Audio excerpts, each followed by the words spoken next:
Let me interject here with some information about starting the second ear, since that's what's happening on the screen right now. We do of course need to sculpt both ears, but it's hard to do them both at the same time. I find sculpting one at a time not to be too much of an issue, however, as long as the position of both relate well to each other before we begin.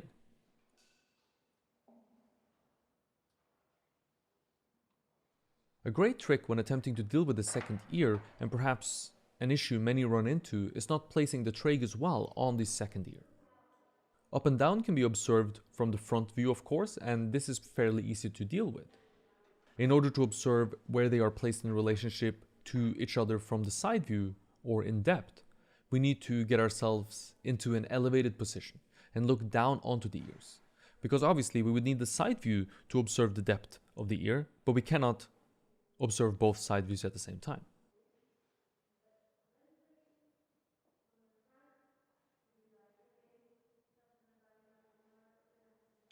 What I'm essentially trying to do here is making sure that the two traguses don't differ from each other in their placement of depth too much.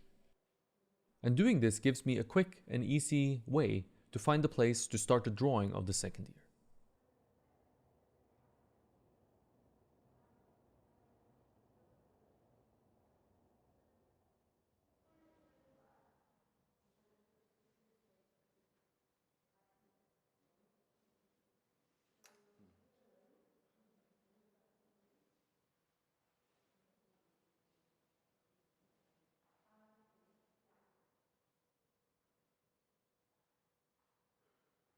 After that, the procedure is largely going to be the same as the first ear.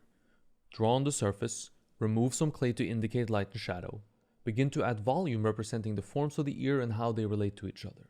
And after that, things tend to turn into quote-unquote sculpting. But as we discussed, that's fine.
It's important at this stage to point out that since ears are not bony features but mostly cartilage, we can find quite big asymmetries between the two ears.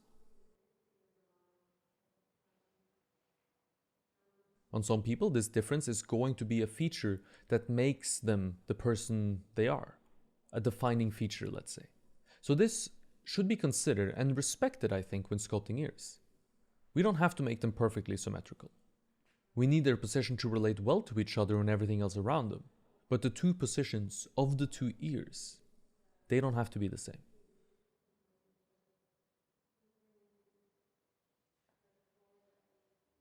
The shape of the outline from the front doesn't have to be the same. For example, many people have asymmetries here, as one ear leans more out than the other.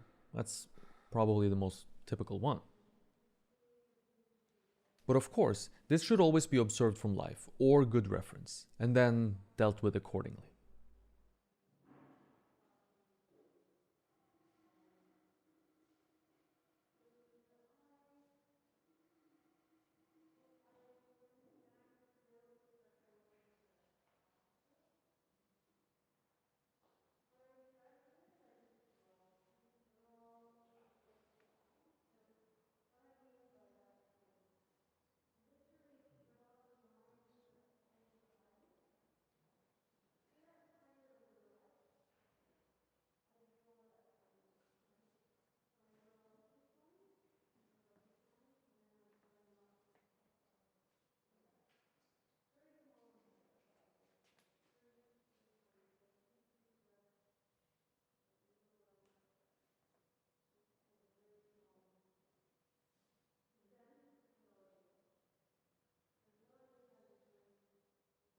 The interior aspect of each ear doesn't need to relate too much to each other either.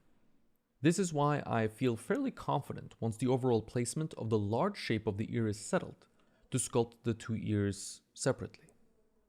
Ultimately, they won't have to relate to each other too much in the same fashion that eyes need to, for example. This gives me some freedom to attack the interior of the ears a little more on their own merit and with a little more of a perhaps careless nature than some other features might demand.